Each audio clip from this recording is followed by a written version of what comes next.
Social media पर प्रतिबंध सोचिए किसी देश के अंदर बवाल मचा सकता है। रील बनाने वाले पर प्रतिबंध आज देश सुलगा सकता है।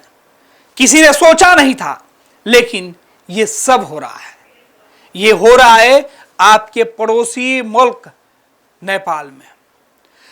पूरा नेपाल आज जो है वो नौजवानों के गुस्से का शिकार हो गया है।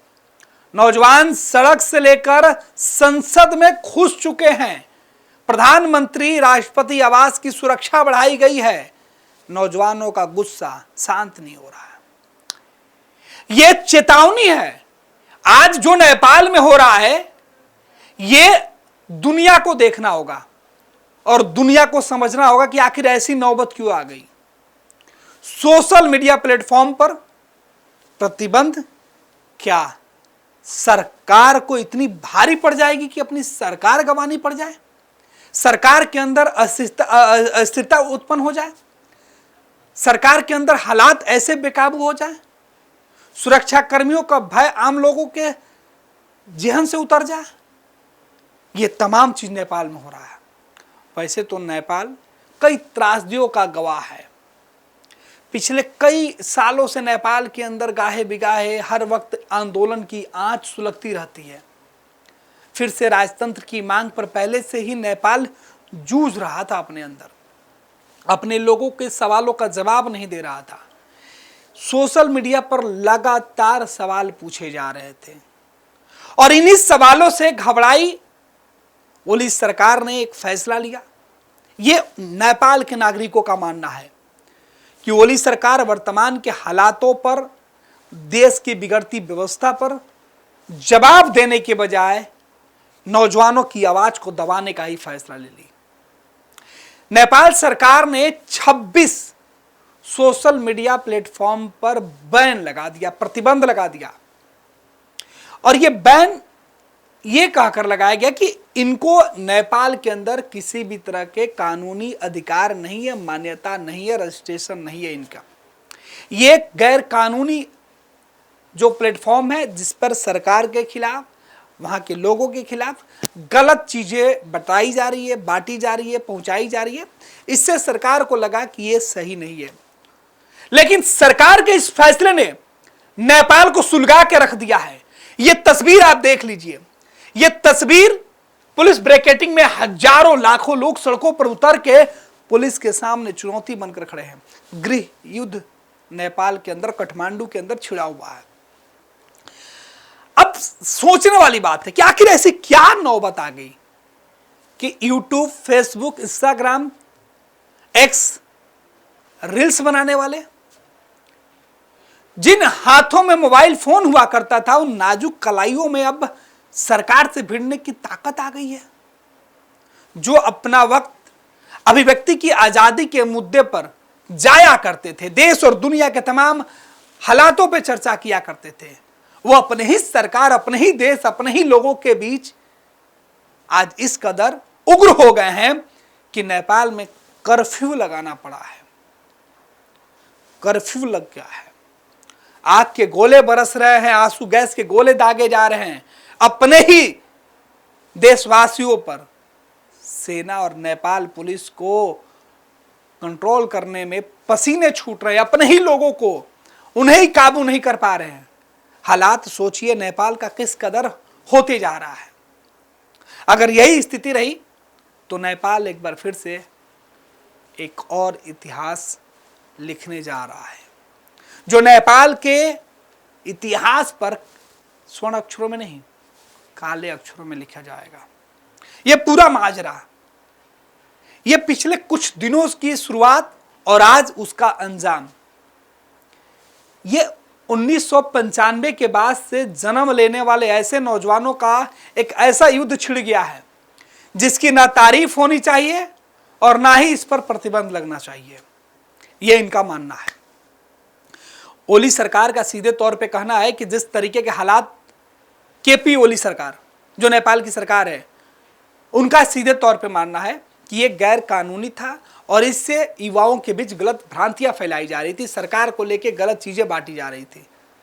और ये कानूनन नहीं था, इसलिए प्रतिबंध लगाया गया है। तर्क अलग अलग हैं सरकार के। वहां के लोगों का कहना है कि सरकार के जवाब देही रवैये के जगह पर सरकार ने अपने जवाबों से बचने के लिए इस तरीके के फैसले लिए। नेपाल के अंदर फैसले क्या है? बेरोजगारी का मुद्दा उठ रहा है, नेपाल के बेहतर विकास के मुद्दे पर सवाल उठ रहे थे, नौजवानों के अभिव्यक्ति के मुद्दे पर सवाल उठ रहे थे, और नौजवान इन सवालों को लेकर सोशल मीडिया का इस्तेमाल कर रहे थे और अपनी बातें एक जगह से दूसरी जगह पहुंचा रहे थे, लेकिन सरकार ने उसे ही रोक दिया। अब इसका अंतर्राष्ट्रीय स्तर पर कितना असर पड़ेगा, जो हम आज चर्चा कर रहे हैं। नेपाल की इस घटना से पूरे दुनिया के हर उस एज के लड़के जिनकी उम्र 18 से लेकर 30 साल के बीच में है, ये उनके लिए सवाल है। एक नई परिभाषा गढ़ दिया गया है, जैन जी। ये वो वर्ग है जो समाज को अपने हिसाब से, अपने नजरिए से देखना चाहता है और अपने हिसाब से देख रहा है। अब नेपाल के अंदर जो आग सुलग रही है उसकी हम चर्चा कर लेते हैं। दरअसल नेपाल के अंदर जो तस्वीरें आपको दिखाई पड़ रही है, आपके मोबाइल स्क्रीन पे जो तस्वीरें दिखाई पड़ रही है, ये तस्वीरें आपको हैरान करेगी। इसके बारे में जो जानकारी निकल के नेपाल के काठमांडू से निकल के सामने आ रहा है कि नेपाल में जो भारी बवाल मचा हुआ है उसके पीछे जैन जी जो है वो तमाम ग्रुप है, नौजवानों का ग्रुप है, जिन्हें आज हम बड़े शौक से, शान से उनके लिए इस उपाधि का हम चर्चा करते थे कि नई जनरेशन की बात हम करते थे। आज यही जनरेशन जो नेपाल के केपी ओली सरकार के द्वारा फेसबुक, यूट्यूब, इंस्टाग्राम, एक्स जैसी 26 प्रमुख सोशल मीडिया प्लेटफॉर्म पर प्रतिबंध लगाने के बाद सड़कों पर उनका गुस्सा फूट पड़ा है। यह हालात बना हुआ है। नेपाल का जैन जी सड़क पर उतरा है, संसद में घुस गया, आंदोलन कर रहा है। नेपाल एक बार फिर खुद को असामान्य वजह से सही लेकिन बड़े आंदोलन के बीच खड़ा देख रहा है। इस बार आंदोलन की बागडोर युवाओं के हाथों में खुद है। युवाओं ने खुद इसकी बागडोर अपने हाथों में संभाल रखी है। नेपाल की केपी ओली सरकार के द्वारा जो यह फैसला लिया गया है, इसका विरोध पिछले कई दिनों से किया जा रहा है। जबकि इस प्लेटफॉर्म पर प्रतिबंध लगाए जाने के बाद जो गुस्सा फूटा है उसमें यह कहा जा रहा है कि सरकार ने जैसे ही युवाओं को रील बनाने से रोका है, युवा सड़क पर उतरकर रियल सवाल पूछने लगे हैं और उन रियल सवाल का जवाब सरकार के पास नहीं था। लिहाजा ये तस्वीर, ये तोड़फोड़, ये आगजनी, ये आंसू गैस के गोले, ये तमाम तस्वीरें सामने हैं। भ्रष्टाचार की बात करना, नौजवानों का सीधे तौर पे कहना है कि जो सड़कों पर उतरे हैं कि भ्रष्टाचार की बात करना, भ्रष्टाचार पर सवाल पूछना, क्या यही सरकार के चुभ गई और सरकार ने ऐसे फैसले लिए? सरकार नौकरी के मुद्दे पर सेना उतार दी, ये बातें की जा रही है और आज सेना उतारकर नेपाल में कर्फ्यू लगा दिया गया। तमाम सोशल प्लेटफॉर्म को बैन कर दिया गया। नेपाल के अंदर आप जाइएगा तो आपको पिछले कुछ दिनों से यूट्यूब, फेसबुक और इंस्टाग्राम जैसे सोशल साइट नहीं चल रहे हैं और यही बड़ी वजह है। इस पूरे घटनाक्रम ने जो एक वर्ग है, नौजवानों का वर्ग है, उसको उत्तेजित किया और वो सड़कों पर आज उतर के प्रदर्शन कर रहे हैं, हंगामा कर रहे हैं, संसद में घुस चुके हैं। नेपाल की सरकार का कहना है कि सोशल मीडिया प्लेटफॉर्म नेपाल में रजिस्टर्ड नहीं थे और इसलिए उन्हें बैन किया गया। लेकिन नेपाल की युवा जनता के लिए यह बहाने के अलावा कुछ नहीं है। सरकार की बातों को वहां के नौजवान कह रहे हैं कि बस ये बहाना है, इससे ज्यादा यहां कुछ नहीं है। उनका मानना है कि वास्तव में इस कदम ने सरकार के लिए आलोचना में उठ रही आवाजों को दबाना आसान बना दिया है। इसलिए आज के युवा, खासकर जैन जी जो होते हैं, वो सड़क पर उतरे हैं। उन्होंने संसद पर धावा बोल दिया है। जैन जी का मतलब है 1995 के बाद पैदा हुए उन लोगों से है जो अब 18 से 30 साल के बीच के हैं, जो इंटरनेट और इन टेक्नोलॉजी के साथ जुड़े हुए हैं। जो बड़े तो हुए हैं लेकिन बच्चों के साथ नहीं, इंटरनेट और टेक्नोलॉजी के साथ। और यही डिजिटल नागरिक हैं और यही डिजिटल नागरिक आज सड़कों पर हैं। दुनिया में क्या चल रहा है उससे ये अवगत हैं। न्याय और समानता क्यों जरूरी है उसके प्रति ये सचेत हैं। इंस्टाग्राम जैसे फेमस प्लेटफॉर्म पे नेपाल के लाखों यूजर्स हैं जो एंटरटेनमेंट के साथ न्यूज और बिजनेस के कई ऐसे काम कर रहे हैं, उनके ऊपर यह सीधे तौर पर सरकार का प्रहार था और उस चोट से लगते नौजवान सड़कों पर उतर चुके हैं और ये सीधे तौर पे उनका गुस्सा आज सरकार को मुसीबत में लाकर खड़ा कर दी है। नेपाल की जनजी ने 8 सितंबर को बंद का ऐलान किया था, विरोध प्रदर्शन का ऐलान किया था कि वो सड़क पर उतरेंगे, विरोध प्रदर्शन करेंगे और उसका अंजाम जो भी होगा देखा जाएगा। लेकिन आज अंजाम देखिए किस तरीके से तमाम चीजें बंद कर दी गई। भ्रष्टाचार, सोशल मीडिया पर सरकार के नियंत्रण के विरोध में मैतीघर, काठमांडू और देश के अन्य प्रमुख शहरों में प्रदर्शन किया जा रहा था। इसके अलावा आंदोलन का लक्ष्य नेताओं को जवाबदेह बनाना, नागरिकों की स्वतंत्रता की रक्षा करना और युवा लोगों को निराश जो युवा थे उनकी आवाज बनने के लिए यह प्रदर्शन शुरू की गई थी। लेकिन जिस तरीके से ये प्रदर्शन हुआ और वहां के छात्र हैं, उनका कहना है कि सोशल मीडिया बैन से हम पूरी तरीके से नाराज हैं और ये हमारी भावनाओं को सरकार दबाने की कोशिश कर रही है, जो हम कतई बर्दाश्त नहीं करेंगे। दूसरे लोगों का मानना है कि सरकार तानाशाही के रवैये अपना रही है और हम इसका विरोध कर रहे हैं। सोशल मीडिया पर बैन आम नेपालियों के संघर्ष और नेताओं के बच्चों के आलीशान जीवन, उनके लग्जरी सामान और विदेशों में छुट्टियां मनाने वाले वीडियो टिकटॉक पर वायरल हो रहे थे।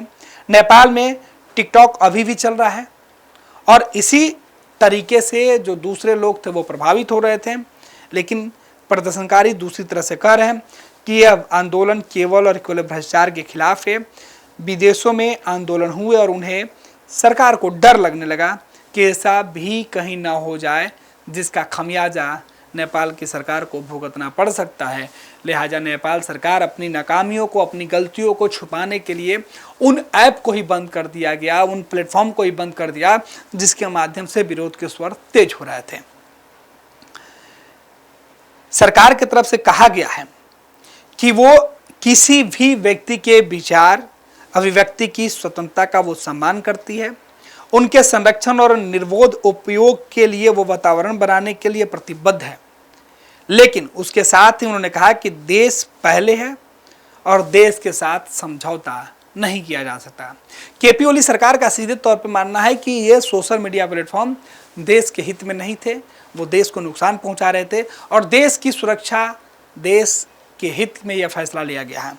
तो ये सरकार की दलीलें थी, लेकिन इन दलीलों के बीच आज नेपाल जो है वो आपको सुलगते हुए दिखाई पड़ रहा है। और अब इसी सवाल पर सीधे तौर पर नेपाल के अंदर जो हालात बने हुए हैं, ये वीडियो जो हम आपके मोबाइल स्क्रीन पर जो दिखा रहे हैं, ये सीधे तौर पे आप देखकर हैरान हो जाएंगे कि क्या जो हिंसा प्रदर्शन जो है वो जो जिस तरीके से दिखाई पड़ रहा है, ये केवल नौजवानों के उस गुस्से का शिकार है।